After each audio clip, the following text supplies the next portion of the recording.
Assalamualaikum warahmatullahi wabarakatuh.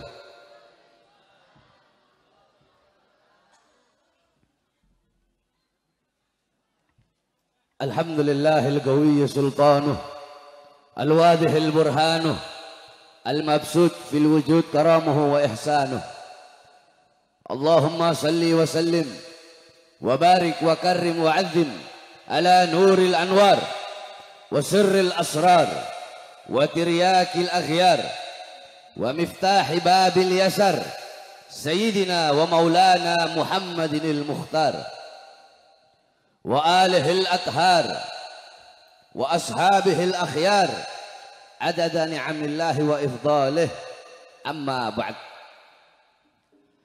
Yang saya cintai, yang saya muliakan, para alim ulama, para habaib, para kiai, para asatid, para tokoh masyarakat, segenap aparat pemerintah, wabil khusus guru-guru kita yang baru saja memberikan nasihat dan tausiahnya yang luar biasa kepada kita semua. Al-Habib Muhammad ibn Husain Al-Attas, kita doakan mudah-mudahan Allah panjangkan umur beliau, Allah sehatkan jasmani dan ruhani beliau, Allah permudah urusan dunia akhirat beliau, Allah perkuat langkahan kaki beliau di dalam berdakwah dan berjuang di jalan Allah Subhanahu wa taala. Yang saya cintai, yang saya muliakan, sahabat lama saya, yaitu penasehat Majelis Taklim Junudur Rasul. Ini beliau sahabat lama saya. Saya terakhir ke sini berapa tahun lalu, Ustaz Misbah? 10 tahun ya? 10 tahun lalu. Alhamdulillah sekarang baru datang lagi, yaitu Al-Ustaz Misbah. Kita doakan mudah-mudahan Allah panjangkan umur beliau, Allah sehatkan jasmani dan ruhani beliau, Allah permudah urusan dunia akhirat beliau, Allah jadikan santri-santri beliau memiliki ilmu yang bermanfaat, santri-santri yang soleh dan soleha. Amin amin rabbal alamin. Yang saya cintai, yang saya muliakan adalah Habib Saleh Al-Attas. Yang saya cintai, yang saya muliakan ada Haji Hasan. Haji Hasan orang tua kita. Saya juga udah lama gak ketemu sama Haji Hasan. Alhamdulillah di sini banyak kawan-kawan lama saya, saudara-saudara lama yang udah lama gak berjumpa, baru berjumpa ini. Mudah-mudahan Allah Subhanahu wa taala panjangkan semua umur beliau-beliau, Allah sehatkan jasmani dan ruhani beliau-beliau. Wabil khusus bapak-bapak, ibu-ibu, hadirin hadirat, para pemuda-pemudi umat baginda Nabi besar Muhammad yang selalu dimuliakan oleh Allah Subhanahu wa taala. Saudara-saudara sekalian yang dimuliakan oleh Allah, kita duduk pada malam hari yang mulia ini dalam rangka Maulid Agung Nabi Muhammad sallallahu alaihi wasallam, sekaligus milad ke-6 Majelis Taklim Junudur Rasul, beserta juga akekah, ya akekah daripada anak daripada guru kita Al-Ustaz Misbah. Saudara-saudara sekalian yang dimuliakan oleh Allah Subhanahu wa taala, sedikit saya bahas satu persatu tentang maulid, sedikit tentang milad majlis, dan tentang akekah. Hadirin sekalian yang dimuliakan oleh Allah, kita di Indonesia memiliki adah, memiliki kebiasaan, memiliki tradisi yang dimana kebiasaan dan tradisi tersebut, walaupun bukan bulan maulud, walaupun bukan bulan Rabiul Awal, walaupun bulan Rabiul Awal telah berlalu, tetapi di Indonesia, di masjid-masjid, di musola-musola, di madrasah-madrasah, di pondok-pondok pesantren, di majelis-majelis taklim, di majelis-majelis ilmu, di majelis-majelis zikir, di kampung-kampung, di desa-desa, di kota-kota, semua rata-rata walaupun bukan bulan maulid, walaupun bulan maulid sudah habis, tetapi kita masih tetap merayakan maulid Nabi besar Muhammad. Maka tidak heran dulu semasa hidupnya Abuya Al-Imam Ahlus Sunnah wal Jamaah As-Sayyid Al-Habib Muhammad ibn Alwi Al-Maliki Al-Hasani radhiyallahu anhu rahimahullah, beliau pernah berjumpa dengan Rasulullah sallallahu alaihi wasallam. Ketika beliau berjumpa dengan Rasulullah, di belakang Rasulullah ada sekelompok umat Di belakang Rasulullah ada sekelompok golongan yang dimana Abu Yamaliki bertanya, ya Rasulullah, siapa kelompok di belakangmu itu? Ya Rasulullah, siapa golongan di belakangmu itu? Ya Rasulullah, siapa umat yang ada di barisan belakangmu ya Rasulullah? Apa kata Rasulullah? Umat yang ada di belakangku ini, mereka adalah umat yang aku cintai, umat yang aku rindukan, umat yang aku banggakan, yaitu mereka umat Islam Indonesia. Saudara-saudara, tidak heran kita menjadi umat yang dicintai oleh Nabi Muhammad, menjadi umat yang dirindukan oleh Nabi Muhammad, sebab tidak ada satupun negara di dunia yang lebih banyak merayakan maulid Nabi besar Muhammad. Bahkan walaupun sudah habis bulan maulid, tidak ada lebih banyak merayakan maulid seperti banyaknya yaitu acara-acara maulid di negara yang kita cintai, yaitu negara Kesatuan Republik Indonesia. Saudara-saudara sekalian yang dimuliakan oleh Allah Subhanahu wa taala, Al-Imam Busiri radhiyallahu an di dalam qasidah Muhammadiyahnya beliau mengatakan, Muhammadun dzikruhu rauhun li anfusina. Muhammadun dzikruhu rauhun li anfusina. Muhammad menyebut nama beliau, Muhammad mengingat beliau, Muhammad mengenang beliau, rauhun li anfusina.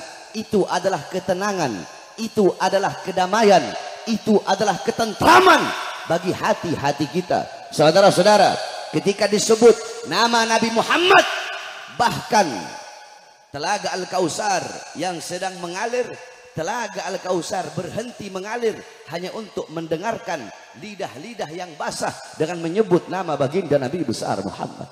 Muhammad menyebut namanya, ketentraman, kedamaian bagi jiwa-jiwa, bagi hati-hati kita. Saudara-saudara, jangankan menyebut nama Nabi Muhammad, dikatakan wa dzikrul idrusil gutub ajla anil qalbis sada lisadiqin. Menyebut nama Al-Imamul Akbar Syamsis Syumus wa yuhyin nufus Al-Habib Abdullah ibn Abi Bakar Al-Idrus, menyebut nama beliau itu bisa menyejukkan hati, itu bisa menentramkan hati, itu bisa membaguskan hati lisadiqin, bagi orang-orang yang yakin, bagi orang-orang yang percaya. Menyebut nama cucunya saja seperti itu, maka bagaimana dengan menyebut nama datuknya, yaitu baginda Nabi besar Muhammad sallallahu alaihi wasallam. Muhammadun dzikruhu rauhun li anfusina. Muhammadun syukruhu fardun alal umami. Muhammad, bersyukur dengan adanya beliau, bersyukur dengan lahirnya beliau.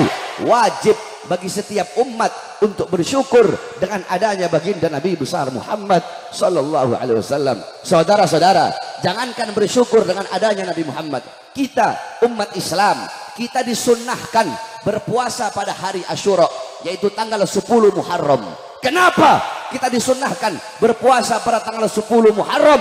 Karena dulu Rasulullah pernah bertanya kepada orang-orang Yahudi Madinah tentang puasa mereka pada tanggal 10 Muharram.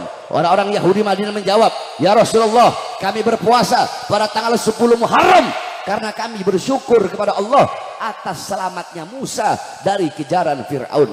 Apa kata Rasulullah? Nahnu ahaggu bi Musa minkum. Kami lebih berhak atas Musa daripada kalian. Nabi Muhammad pun berpuasa dan memerintahkan para sahabat untuk berpuasa. Akan tetapi agar tidak sama, agar tidak serupa dengan orang-orang Yahudi, Nabi berkata, andaikan aku hidup sampai tahun depan, aku akan berpuasa pada hari Tasu'ahnya 9 dan 10 Muharram. Kalau orang Yahudi cuma puasa pada tanggal 10 Muharram, maka kita umat Islam disunnahkan 9 dan 10 Muharram. Untuk apa? Untuk bersyukur kepada Allah atas selamatnya Nabi Musa dari kejaran Fir'aun. Nah, saudara-saudara, bersyukur kepada Allah atas selamatnya Nabi Musa dari kejaran Fir'aun menjadi ibadah sunnah. Maka bagaimana bersyukur kepada Allah atas selamatnya seluruh alam semesta berkat adanya baginda Nabi besar Muhammad. Kalau kita bersyukur kepada Allah atas selamatnya Nabi Musa dari kejaran Fir'aun. Ini kalau saya ngomong Fir'aun nanti ada yang panas lagi ini. Bersyukur kepada Allah atas selamatnya Nabi Musa dari kejaran Fir'aun menjadi ibadah sunnah. Maka bagaimana bersyukur kepada Allah atas selamatnya seluruh alam semesta, seluruh jagat raya berkat adanya baginda Nabi besar Muhammad. Bahkan saudara-saudara, para nabi, para rasul, beliau-beliau terselamatkan berkat baginda Nabi besar Muhammad. Nabi Allah Adam alaihissalam, Allah keluarkan dari sorga, Allah turunkan di India. Siti Hawa, Allah turunkan di Jeddah. Iblis, Allah turunkan di Basrah. 450 tahun Allah belum terima taubat Nabi Allah Adam, seorang nabi maksum, terampuni dari dosa. Tetapi para nabi dan para rasul tidak pernah merasa aman dari azab dan siksa Allah. Itu adalah muntahal khauf, puncak rasa takut, yaitu tidak pernah merasa aman dari azab dan siksa Allah. 450 tahun belum Allah terima taubatnya. Ketika di kota Mekah baru Allah terima taubatnya. Kenapa Allah terima taubat Nabi Allah Adam? Karena beliau membawa nama Nabi Muhammad dalam pertaubatannya kepada Allah Subhanahu wa taala. Bahkan sampai-sampai Allah berfirman kepada Adam, "Laula Muhammad ma khalaqtuka ya Adam." Kalau bukan karena Muhammad, tidak akan pernah aku ciptakan engkau wahai Adam. Nabi Allah Adam terselamatkan berkat Nabi Muhammad. Nabi Allah Nuh alaihissalam, Allah selamatkan dari banjir bandang berkat dalam tulang sulbinya membawa nur baginda Nabi besar Muhammad. Nabi Allah Ibrahim, Allah selamatkan dari api Namrud karena dalam tulang sulbinya membawa nur baginda Nabi besar Muhammad. Nabi Allah Ismail alaihissalam, Allah selamatkan dari penyembelihan Nabi Allah Ibrahim karena dalam tulang sulbi Nabi Allah Ismail membawa nur baginda Nabi besar Muhammad. Para nabi, para rasul, seluruh alam jagat raya, seluruh alam semesta, seluruh makhluk terselamatkan berkat adanya Nabi Muhammad. Maka bagaimana cara kita bersyukur kepada Allah? Jikalau bersyukur atas selamatnya Musa menjadi ibadah sunnah, maka bersyukur atas selamatnya seluruh alam jagat raya itu merupakan suatu kewajiban. Bersyukur dengan adanya baginda Nabi besar Muhammad, sebagaimana yang Imam Busiri katakan, Muhammadun syukruhu fardun alal umami. Muhammad bersyukur dengan adanya beliau wajib bagi setiap umat. Maka kita duduk pada malam hari ini untuk bersyukur kepada Allah atas lahirnya cahaya alam semesta, atas lahirnya penerang jiwa, yaitu baginda Nabi besar Muhammad sallallahu alaihi wasallam. Oleh karenanya saudara-saudaraku sekalian yang dimuliakan oleh Allah Subhanahu wa taala, dengan kita duduk di majelis-majelis maulid, dengan kita duduk di perkumpulan-perkumpulan pada malam hari ini, jangan hanya sekedar duduk saja, akan tetapi pulang nanti dari acara maulid, pulang nanti dari majelis maulid, jadikan Nabi Muhammad sebagai teladanmu, sebagai uswahmu, sebagai gutwahmu, sebagai idolamu, teladanmu, pedomanmu dalam kehidupan engkau sehari-hari. Jangan engkau jauh dari akhlak Nabi Muhammad, jangan engkau jauh dari ajaran Nabi Muhammad, jangan engkau jauh dari sunnah-sunnah baginda Nabi besar Muhammad. Hidupkan engkau punya rumah tangga dengan sunnah Nabi Muhammad, dengan ajaran Nabi Muhammad. Hidupkan engkau punya kampung, engkau punya desa, engkau punya kota, engkau punya daerah. Hidupkan dengan ajaran Nabi Muhammad. Hidupkan dengan sunnah-sunnah baginda Nabi besar Muhammad sallallahu alaihi wasallam. Hidupkan dengan akhlak Nabi Muhammad, dengan adab Nabi Muhammad, dengan amar ma'ruf Nabi Muhammad, dengan nahi mungkar Nabi Muhammad sallallahu alaihi wasallam. Saudara-saudaraku sekalian yang dimuliakan oleh Allah, kita duduk di sini juga dalam rangka milad ke-6 Majelis Taklim Junudur Rasul, yang dimana majelis-majelis taklim adalah wadah, majelis-majelis taklim adalah kendaraan bagi orang-orang untuk mengenal Nabi Muhammad, untuk mengenal para pewaris Nabi Muhammad, untuk mengenal para sahabat, untuk mengenal para tabi'in dan tabi'in, untuk mengenal para tabi'in. Majelis taklim adalah wadah bagi orang-orang untuk mendekatkan diri kepada Allah, untuk mendekatkan diri kepada Rasulullah sallallahu alaihi wasallam. Bapak-bapak, ibu-ibu sekalian yang dimuliakan oleh Allah Subhanahu wa taala, majelis-majelis taklim, majelis-majelis zikir, majelis-majelis sholawat, perkumpulan-perkumpulan seperti pada malam hari ini, inilah peninggalan Nabi Muhammad. Jikalau kalian pengen tahu seperti apa dulu perkumpulan Nabi Muhammad, maka lihatlah perkumpulan-perkumpulan seperti pada malam hari ini. Inilah perkumpulan baginda Nabi besar Muhammad. Inilah warisan Nabi Muhammad. Kalian bapak-bapak, ibu-ibu, yang tua, yang muda, yang kaya, yang miskin, yang pinter, yang bodoh, semuanya duduk di majelis. Semuanya duduk bareng-bareng di sini. Kalian untuk apa? Untuk mendapatkan warisan Nabi Muhammad. Nabi Muhammad, beliau tidak mewariskan harta. Warisan beliau bukan uang, bukan emas, bukan permata, bukan dinar, bukan dirham, bukan pangkat, bukan jabatan, bukan tahta, bukan kekuasaan. Tetapi warisan Nabi ilmu, amal, wara, khauf, ikhlas, zuhud, takwa, sabar, qanaah, khasyah. Itu warisan Nabi Muhammad. Abu Hurairah radhiyallahu an, suatu waktu Abu Hurairah pergi ke pasar. Abu Hurairah berkata, wahai orang-orang pasar, di masjid sedang dibagi-bagikan warisan Nabi Muhammad. Yang berdagang berhenti berdagang, yang punya toko menutup tokonya.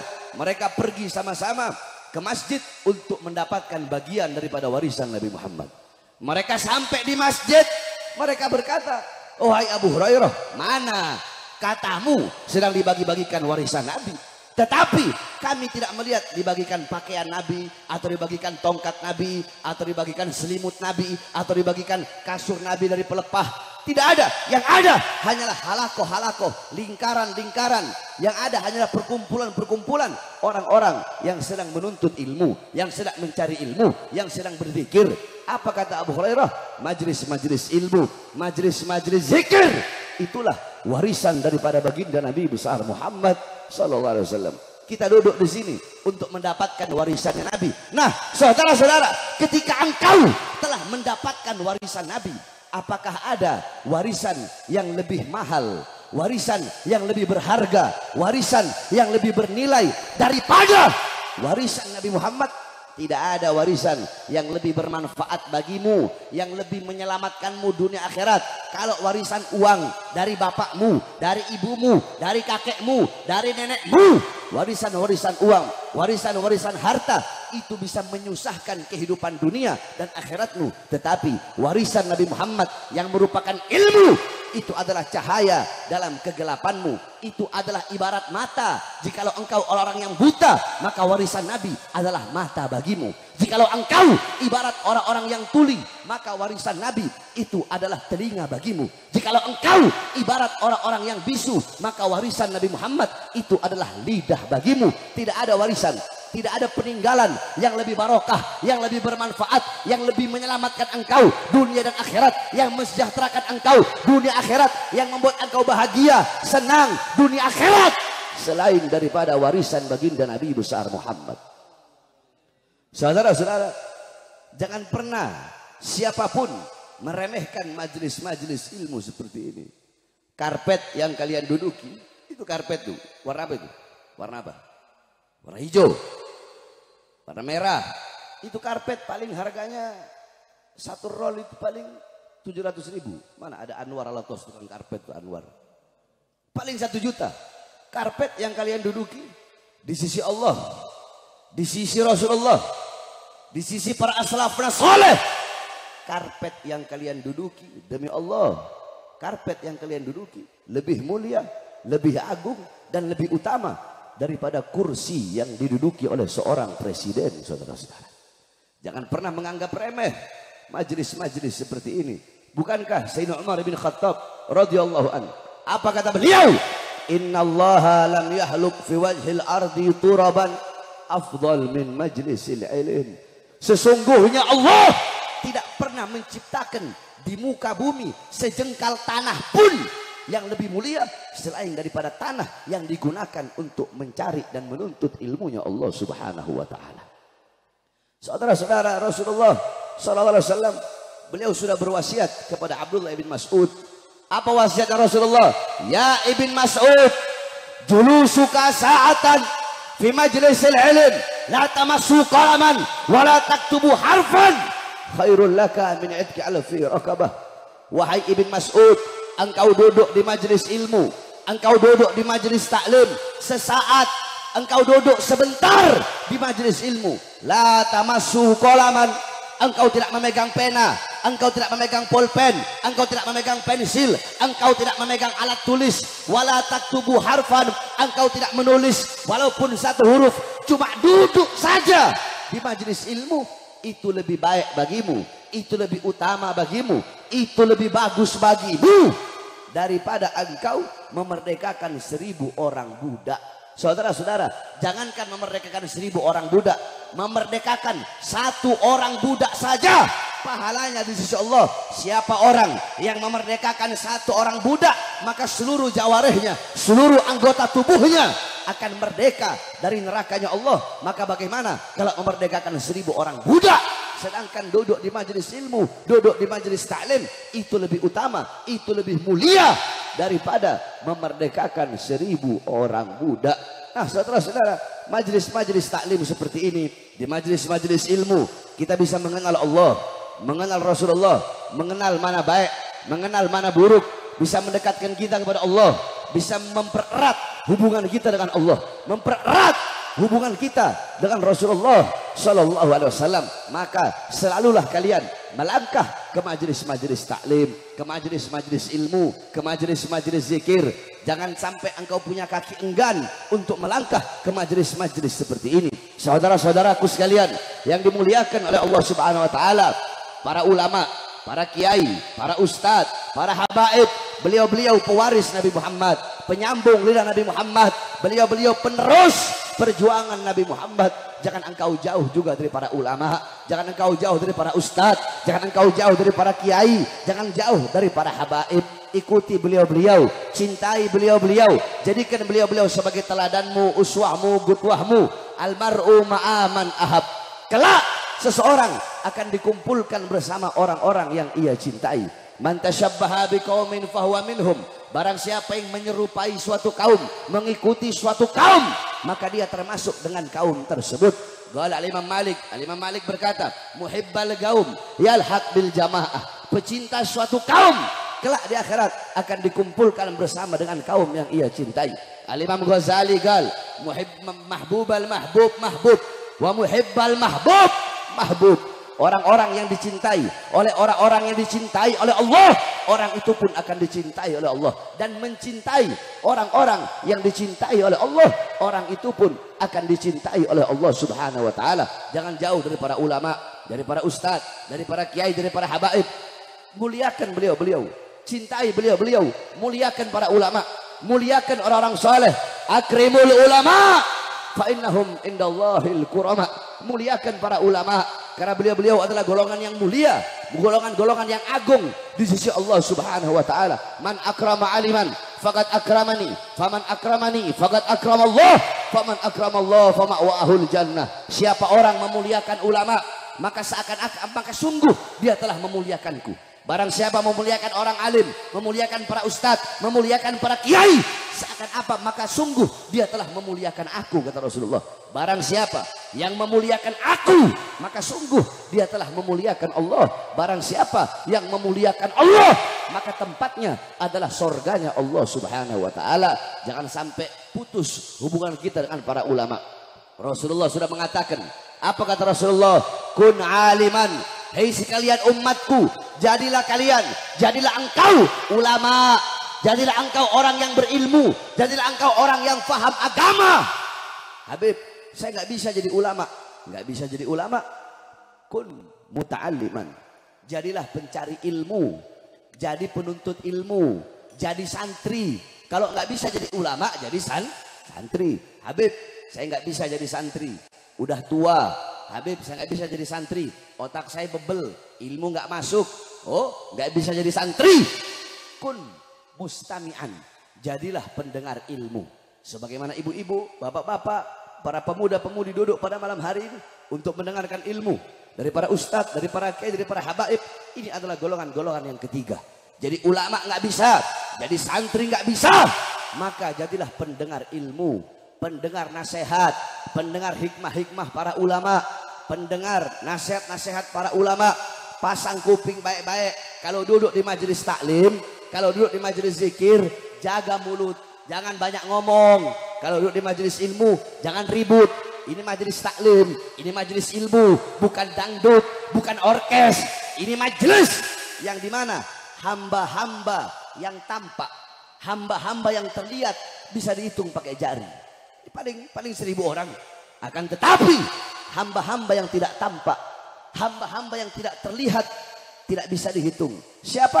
Mereka para malaikat Allah yang duduk di sini untuk duduk di majelis ilmu, untuk memohon ampun atas dosa-dosa orang-orang yang duduk di majelis ilmu. Ingat wasiat saya, kalau duduk di majelis taklim, kunci mulut, jangan berisik, jangan banyak ngomong, yang khusyuk. Sampai-sampai Syekh Abu Bakar bin Salim, ibu-ibu dengarkan, apa kata Syekh Abu Bakar bin Salim? Siapa orang yang banyak berbicara, siapa orang yang ribut, siapa orang yang banyak ngomong ketika sedang duduk di majelis ilmu, banyak ngomong, banyak bicara, banyak ribut, dikhawatirkan dia mati dalam keadaan su'ul khatimah. Jaga kita punya lidah. Saudara-saudara, Rasulullah berwasiat kepada Mu'az ibn Jabal. Apa wasiat Rasulullah? Rasulullah berwasiat, wahai Mu'az ibn Jabal, ittaqullah haitsuma kunta wa ainama kunta.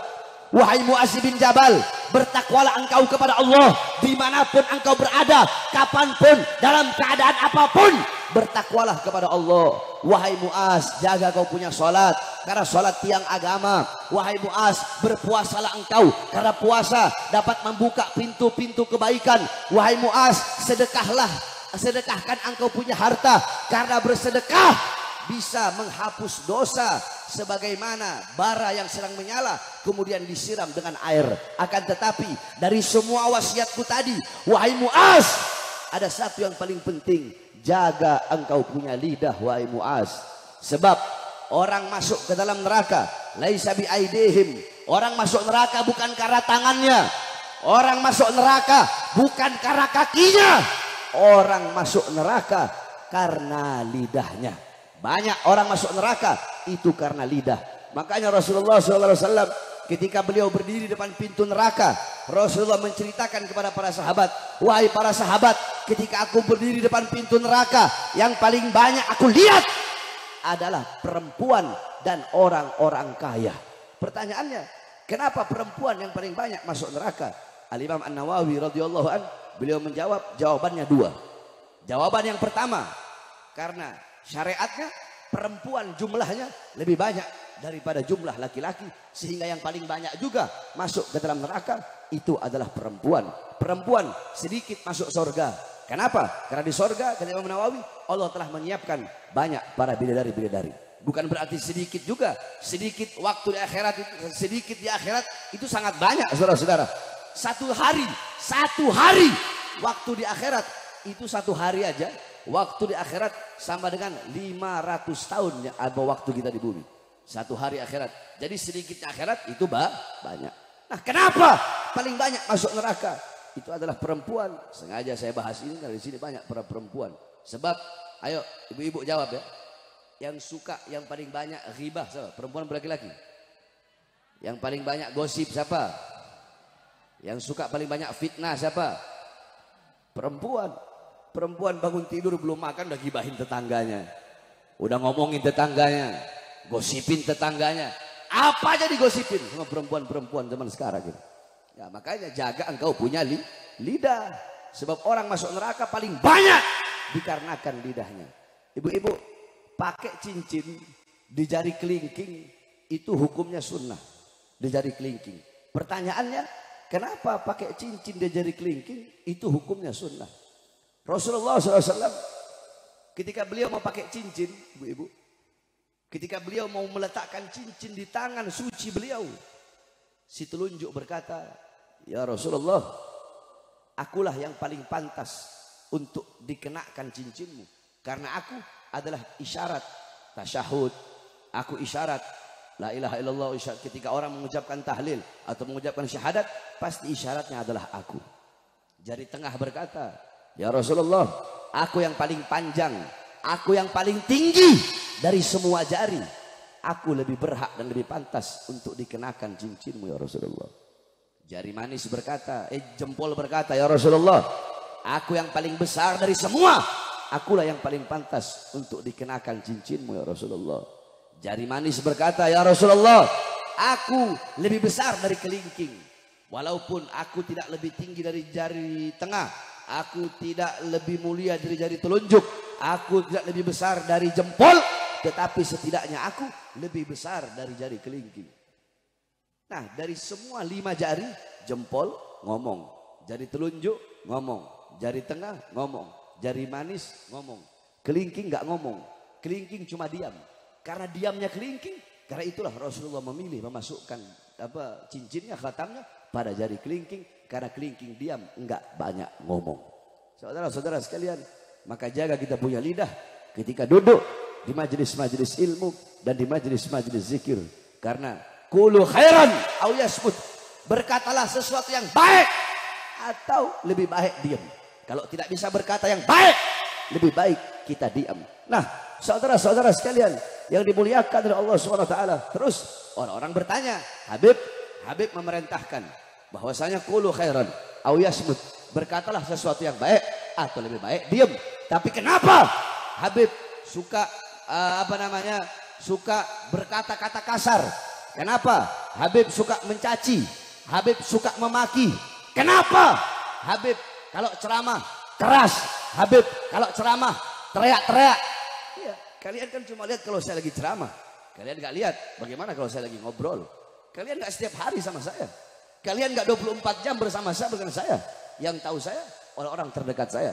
Bagaimana banyak diamnya saya. Bagaimana pemalunya saya.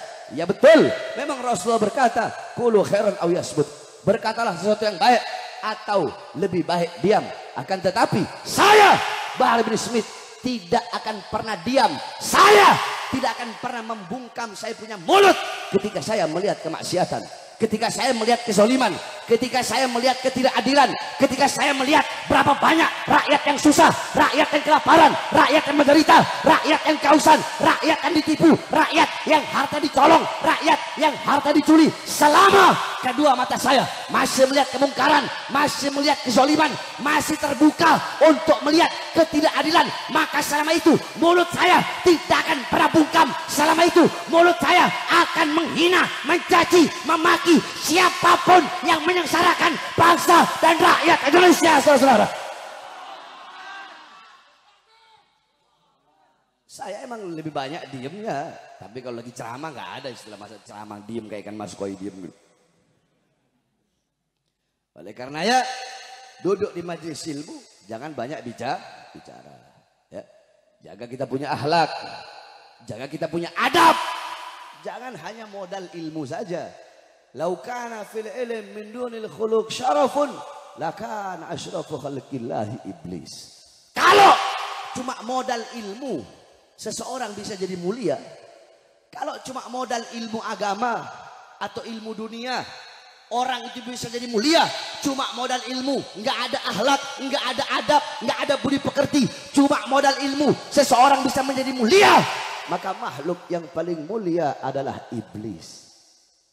Saudara-saudara, sepinter-pinternya kita, iblis masih lebih pintar dari kita. Sebanyak-banyaknya ibadah kita, iblis lebih banyak ibadahnya dari kita. Iblis lebih pintar dari kita. Iblis lebih banyak ibadahnya, lebih bertakwa dari kita. Tapi kenapa? Iblis dikutuk, iblis dilaknat oleh Allah. Karena iblis tidak punya adab, karena iblis tidak punya akhlak. Ketika Allah memerintahkan untuk sujud, iblis tidak mau sujud. Pembangkangan itu merupakan pelanggaran akhlak. Pembangkangan itu merupakan tiada adab, itu merupakan tiada akhlak.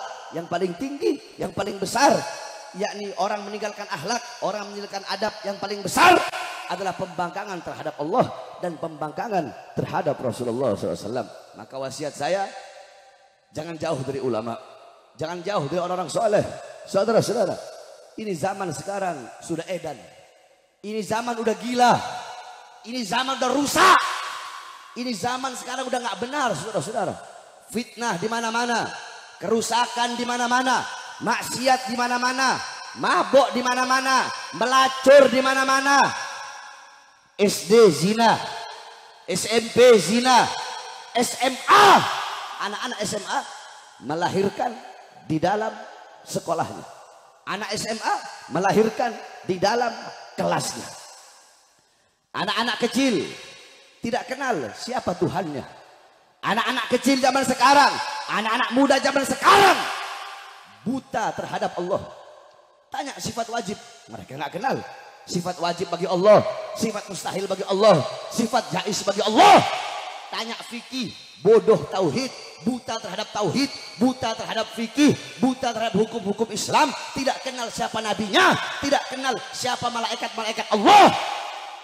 Anak-anak zaman sekarang beda dengan kita orang. Dulu kita orang masih kecil, kita belajar sifat 20, kita belajar ilmu fikih, kita belajar ilmu hadis, kita belajar Al-Quran. Anak-anak zaman sekarang, saudara-saudara, lato-lato.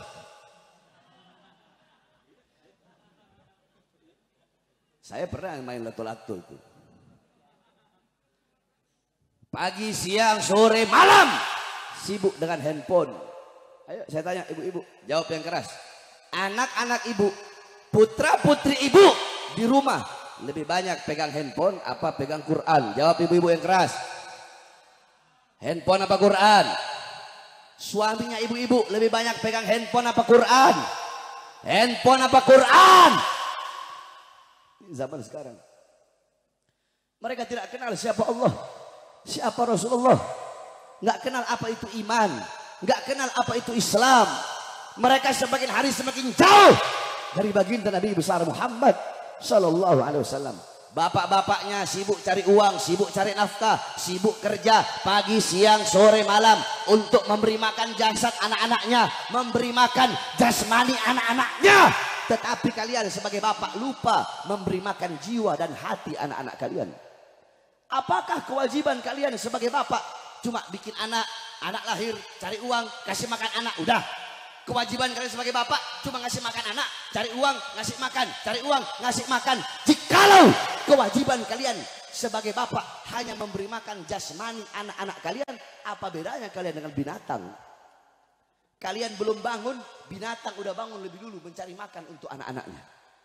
Ada yang lebih wajib bagi kalian. Apa yang lebih wajib? Apa yang harus lebih kalian dahulukan, kalian utamakan? Memberi makan jiwa dan hati anak-anak kalian. Apa makanan jiwa? Apa makanan hati? Makanan jiwa, makanan hati bagi putra-putri kalian adalah ilmu. Maka tanyakan kepada diri kalian, berapa lama kalian menjadi sebab hati anak-anak kalian mati? Ibu-ibu, saya tanya, jawab ya. Emas, intan, permata, berlian, uang, ibu-ibu taruh di luar rumah, apa dikunci rapat-rapat dalam rumah? Di lemari. Kenapa nggak taruh di luar? Kenapa? Hilang. Takut diambil orang, dicolong orang, dicuri orang, takut dirampok orang. Emas, intan, permata, berlian, uang, kalian kunci rapat-rapat dalam lemari. Tapi kenapa anak-anak perempuan kalian umbar seperti binatang? Apakah emas, intan, permata lebih berharga daripada anak-anak perempuan kalian? Saudara-saudara, Sayyidah Fatimah radhiyallahu anha, Sayyidatun Niswah fid dunya wal akhirah, pemimpin seluruh kaum wanita di dunia dan di akhirat. Hababah Fatimah, Sayyidah Fatimah setiap malam rumahnya selalu gelap. Orang bertanya, ya Imam Ali, apakah engkau tidak punya uang untuk beli lentera? Apakah engkau tidak punya uang untuk membeli lentera yang menyinarimu di kala malam, sehingga setiap kami lewat di depan rumahmu setiap malam rumahmu selalu gelap gulita? Apa jawab beliau? Sengaja kami matikan lentera di rumah kami ketika malam. Kami punya lentera, akan tetapi setiap malam kami matikan lentera di rumah kami. Agar apa? Agar orang-orang yang lewat depan rumah kami tidak bisa melihat sekalipun walaupun bayangan daripada anak-anak perempuan kami. Bayangan anak-anak perempuannya nggak rela dilihat. Kita orang zaman sekarang, anak-anak perempuan kita telanjang kita biarkan. Anak-anak perempuan kita membuka aurat kita biarkan. Anak-anak perempuan kita pacaran kita biarkan. Bahkan ibu-ibu sekarang, anak perempuannya punya pacar, bukannya dilarang, pacarnya datang antar anak perempuannya disuruh masuk, ibunya yang matikan lampu, saudara-saudara. Ini yang terjadi di zaman sekarang. Kerusakan di mana-mana. Istahallu zina wa istibahul khumur. Berzina dianggap perkara yang halal, mabok dianggap perkara yang halal, judi dianggap perkara yang halal. Orang-orang tidak lagi malu mempertontonkan perbuatan dosanya dan maksiatnya. Islam dihina, mereka biarkan. Islam dihina, Islam dilecehkan, Islam dicaci, Islam dimaki, syariat Islam dipermainkan. Umat Islam yang tenang-tenang saja. Malu kalian sebagai umat Islam. Malu kau punya lidah mengaku sebagai umat Nabi Muhammad. Tetapi syariat Islam dilecehkan, syariat Islam dihinakan. kalian cuma diam. Tidak pantas kalian mengaku sebagai umat Nabi Muhammad. Kalian mengaku Al-Quran kitab kalian. Al-Quran dinistakan, Al-Quran dilecehkan. Kalian cuma diam saja. Mending kalau cuma diam ketika saudara-saudara kalian berjuang untuk membela Quran, membela kehormatan Quran, membela kesucian Al-Quran. Justru kalian malah menghina, mencaci dan melemahkan perjuangan saudara-saudara kalian yang membela kehormatan dan kesucian Al-Quran. Nabi Muhammad congor kalian. Kita umat sekarang congor kita. Congor, tahu congor? Ini congor. Congor kalian mengaku sebagai umat Nabi Muhammad. Mengaku sebagai umat yang terbaik. Mengaku umat yang paling sempurna. Tetapi Nabi Muhammad dihina, kalian cuma diam. Nabi Muhammad dilecehkan. Nabi Muhammad direndahkan. Diam. Terus mulutnya mengaku sebagai umat Nabi Muhammad Sallallahu Alaihi Wasallam.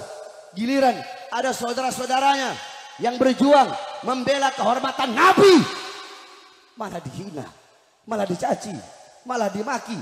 Yang merusak Islam bukan orang kafir, bukan orang Yahudi, bukan orang Nasrani, bukan orang Kristen, bukan orang Buddha, bukan orang Hindu. Yang paling banyak merusak Islam, melecehkan Islam, justru orang Islam itu sendiri. Coba kau lihat, yang paling banyak hina Islam bukan orang kafir, orang Islam. Syariat Islam dianggap asing. Pakaian-pakaian Islam dianggap asing.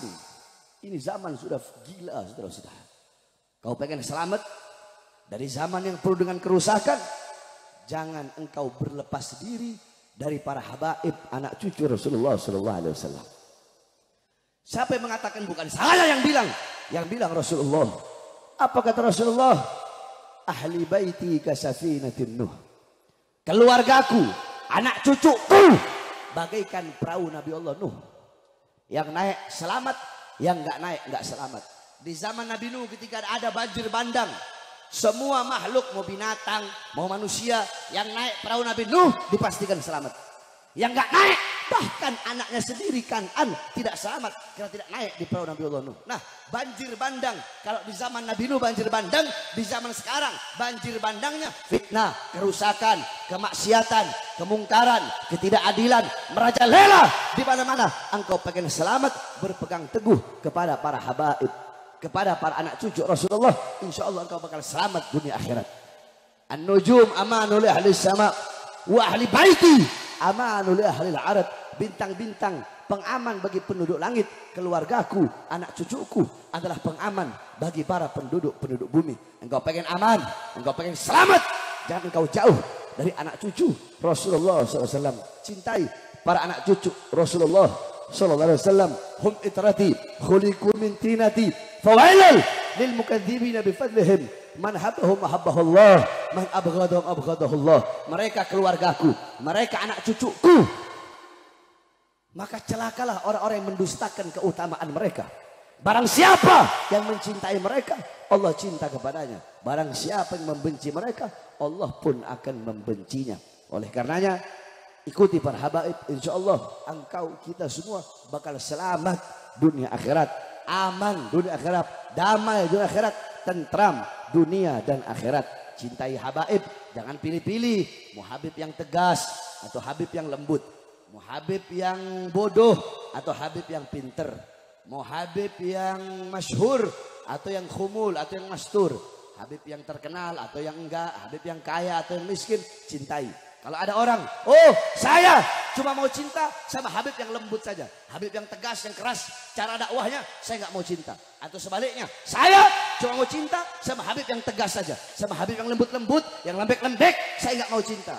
Orang seperti itu bahaya. Orang seperti itu cintanya ada di mata, bukan cinta yang berasal dari dalam hati. Mahallul mahabbah, tempatnya cinta bukan di mata, bukan di telinga, tapi tempatnya cinta adalah di hati. Orang yang benar-benar cinta, pecinta sejati, dia akan menutup matanya, akan menutup telinganya, dan akan menutup mulutnya. Pecinta sejati bagaikan mayat, saudara-saudara. Matanya nggak bisa melihat, telinganya nggak bisa mendengar, dan lidahnya tidak bisa berbicara. Sekali lagi, saya wasiatkan, kalau orang-orang sekarang ini Kalau nggak mau berjuang, diam. Tadi saya bilang apa? Orang masuk neraka karena apa? Karena lidah. Saudara-saudara, Al-Imam Syafi'i, saya teringat ada satu diwan Imam Syafi'i. Apa nasihat Imam Syafi'i? Kata Imam Syafi'i, orang bodoh dia akan mengekspresikan kemarahannya itu dengan lidahnya.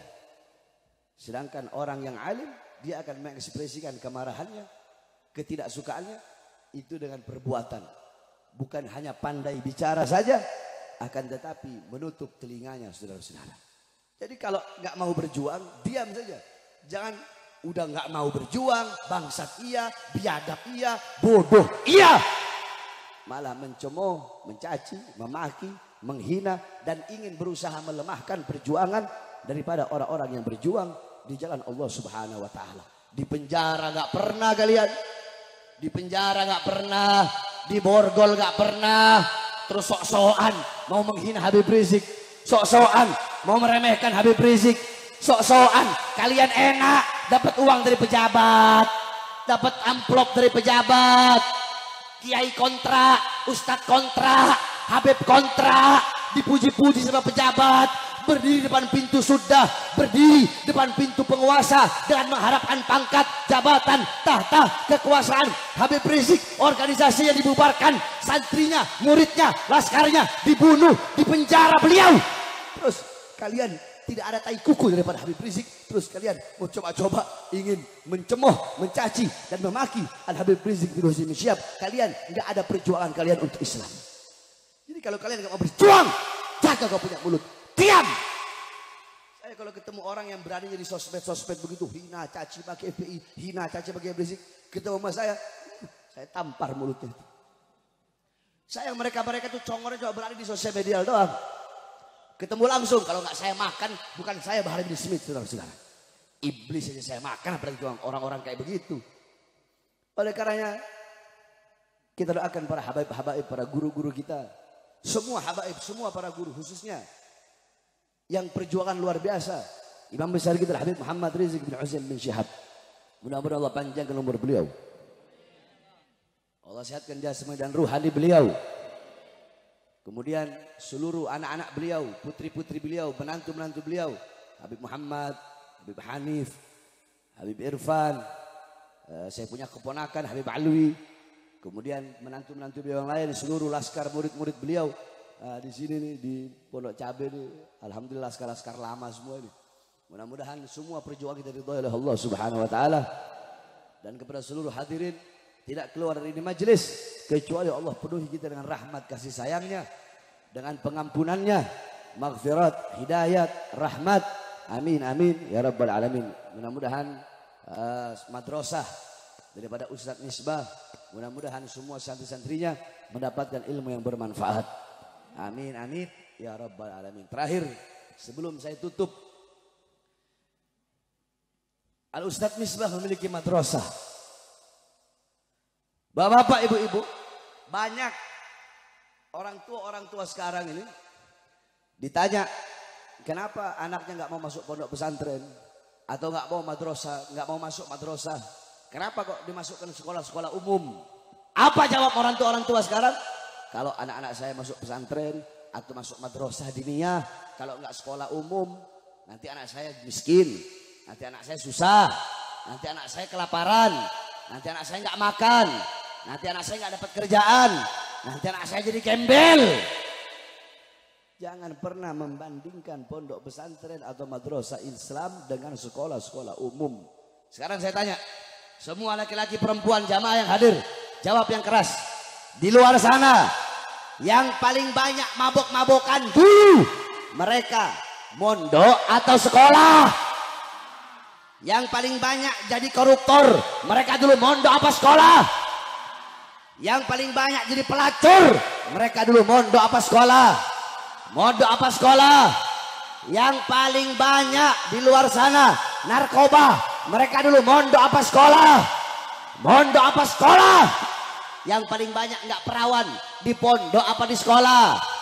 Yang paling banyak zina, di pondok apa di sekolah? Yang membuka aurat paling banyak di pondok apa di sekolah? Berarti mana lebih bejat, pondok apa sekolah? Mana lebih bejat, pondok apa sekolah? Bukan berarti nggak sekolah. Bukan berarti nggak sekolah. Silahkan sekolahkan anak-anak kalian. Silahkan.